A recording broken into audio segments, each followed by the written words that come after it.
All right, buckle up, because we're diving headfirst into the world of NVIDIA today. Yeah, should be interesting. You guys sent in a ton of articles, data, all kinds of stuff on NVIDIA. It's wild. Some of this stuff is unbelievable. Seriously, we're going to break it all down, what they do, how they went from like 0 to 100 in the tech world. Became this massive company, yeah. And why everyone and their grandma is talking about them right now. Yeah, it's a fascinating story, right?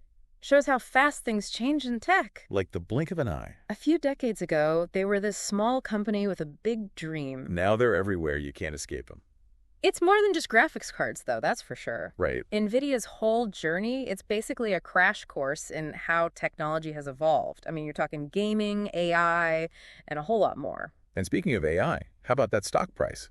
From something like $96 a share in 2020 to almost $1,000 in 2024. It's astronomical. I mean, what even caused that kind of surge? The AI gold rush. Yeah, it all comes down to this. NVIDIA's chips were originally designed for video games, right? Super visually demanding. Makes sense. But it turns out those same chips are perfect for the kind of heavy-duty calculations you need for artificial intelligence. They just needed to pivot. Sort of, but it wasn't just dumb luck. NVIDIA was already dabbling in AI even when nobody else was really paying attention. Ahead of the game. Exactly.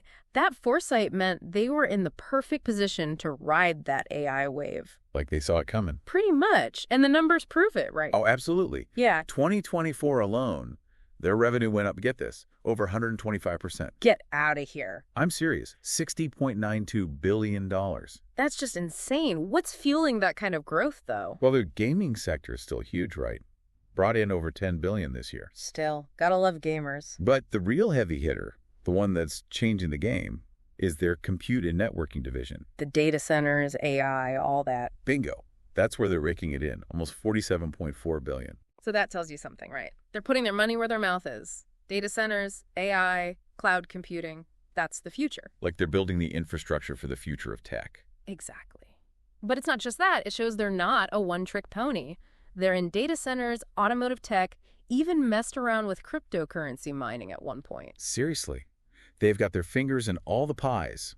So are they spreading themselves too thin, or are they building, like, a tech empire? That's the million-dollar question. To understand that, we got to go back to the beginning. To the beginning, all right. So they started in 1993. What were they even doing back then? The internet was barely a thing. 1993 was a different time, right? Dial-up modems and everything. And the demand for better computer graphics was going through the roof, though. Video games were just taking off. Exactly. The founders, Jensen Huang, Curtis Prime, Chris Malachowski, they saw the potential, and they went for it.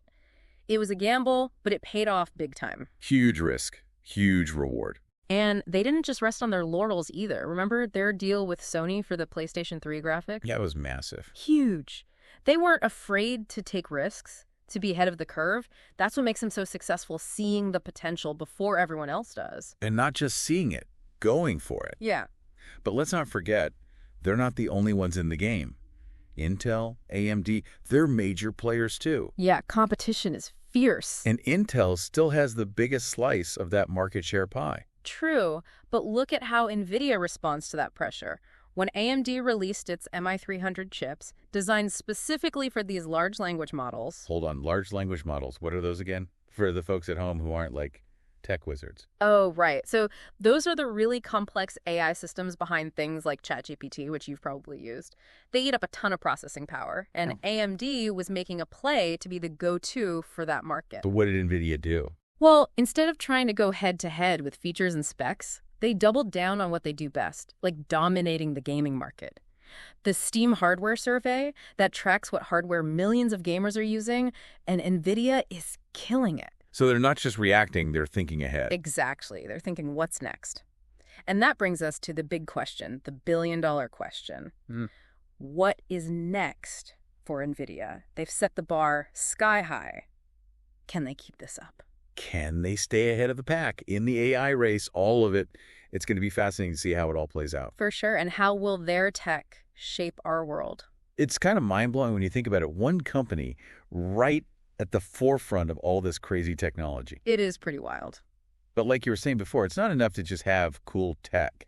Yeah. To really make it in this business, you got to be strategic. You got to be able to adapt. And you got to be a little bit daring, take some risks. And NVIDIA's history. That's a masterclass in all of the above. They've made some bold moves, that's for sure. Like that whole thing with Mellanox Technologies back in 2020.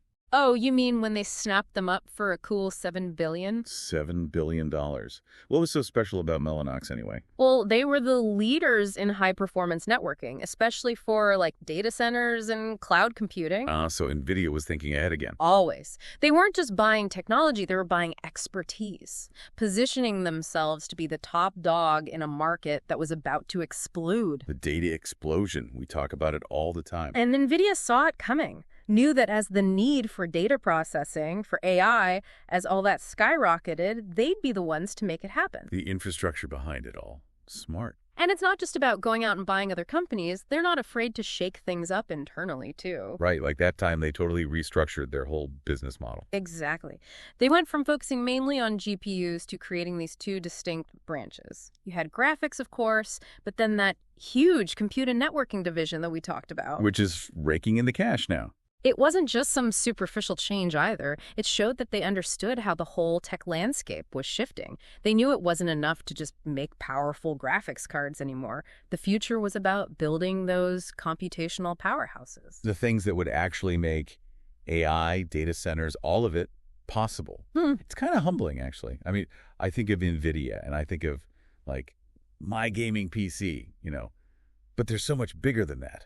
Oh, absolutely. Their reach is way beyond gaming. We're talking self-driving cars, scientific research. They're even helping to power medical breakthroughs. No way. Tell me more about that. Well, for example, their GPUs are being used in healthcare to speed up things like drug discovery. And they're making medical imaging way more powerful, which means faster diagnoses, maybe even cures for diseases that we thought were impossible to crack. That's incredible. So they're not just pushing the boundaries of what's possible with tech, but also like what's possible for humanity. Exactly. But it's not just about developing this incredible technology. It's also about making it accessible. Remember when they launched GeForce NVIDIA? Their cloud gaming service? Yeah, that was a game changer. No pun intended. Suddenly, anyone with an internet connection could play the latest games, even without breaking the bank on a super high-end PC. Democratizing gaming in a way. Exactly. But it hasn't all been sunshine and roses for NVIDIA. They've had their share of setbacks, too. Remember that whole deal with ARM Holdings? Oh, right. That was going to be huge. They were going to buy ARM, right? Yeah. The chip designer. Yep. Massive deal. But it fell apart. What happened? Regulatory hurdles, antitrust concerns, the whole 9 yards. Basically, giving NVIDIA that much control over the chip market made a lot of people nervous. I can see why. It's a tightrope walk, isn't it? Right. Trying to push the boundaries of tech, but also dealing with, like, global economics and competition. Absolutely. And that's going to be the interesting thing to watch in the next few years. How does a company like NVIDIA balance all of that? How do they grow without raising red flags? Yeah, where do they go from here? They've achieved so much already. It's hard to imagine what's next. Well, for one, their CEO, Jensen Huang, he's not afraid to think big. He's always talking about the transformative power of AI, and the company is pouring tons of money into research and development. They're clearly not resting on their laurels. So what's on the horizon, specifically? Well, one area to watch is the metaverse. You remember that whole thing a couple of years ago? Everyone is talking about it. Right, and then it kind of faded. But NVIDIA's taking it seriously. Their Omniverse platform, that's all about building these immersive, collaborative, virtual worlds. So like those VR games, but on steroids. Exactly. But it goes way beyond gaming. Imagine architects designing buildings together in real time in a shared virtual space, or surgeons practicing complex surgeries on, like, digital twins of their patients. That's wild. The possibilities are pretty much endless, and that's not even mentioning their work in autonomous vehicles with their G-Drive platform. Plus, they're pushing the limits of what AI hardware and software can even do. It's a lot to wrap your head around. Like, we're witnessing this pivotal point in tech history, and NVIDIA is right there leading the charge. Absolutely. And that's why we're here doing a deep dive on them. Exactly. But we've covered a lot of ground here. Maybe it's time to switch gears a little and talk about the bigger picture. The implications of all this. Exactly. Yeah, it's one thing to marvel at all this cool tech and the possibilities, but we got to be realistic too, right? Right. There's always the flip side. We can't just ignore those bigger questions about the impact all of this has. Exactly. Like the ethical side of AI, making sure it's used responsibly, and let's not forget about the environmental impact. Yeah, that's a big one. All those data centers and AI development, that takes a lot of juice. A lot of power, and that usually means a lot of carbon emissions.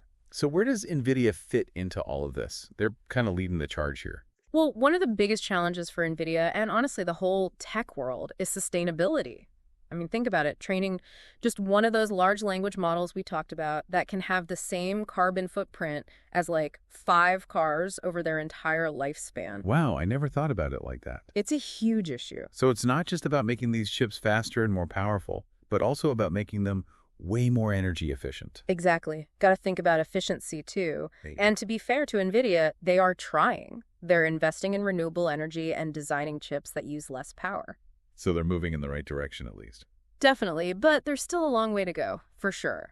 It's a good reminder that tech progress isn't always like a straight line to a perfect future. Right. There are going to be bumps along the way, ethical dilemmas, unintended consequences. Yeah. Got to be aware of all of that. Exactly. And that's where you come in, the listener. Yeah, you heard the man.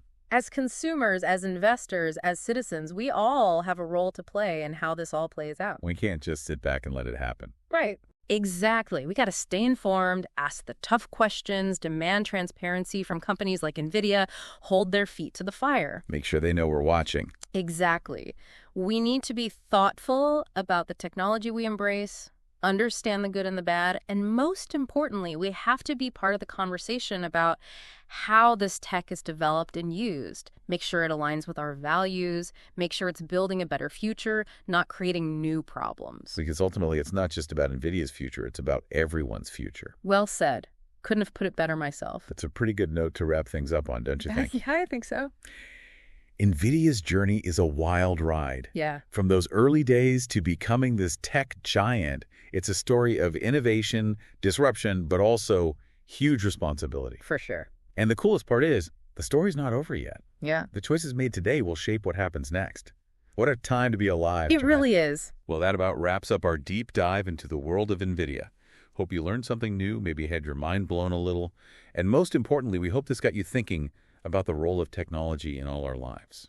It's a fascinating topic, that's for sure. And it's only getting more important as we move forward. Couldn't agree more. Until next time, stay curious, everyone.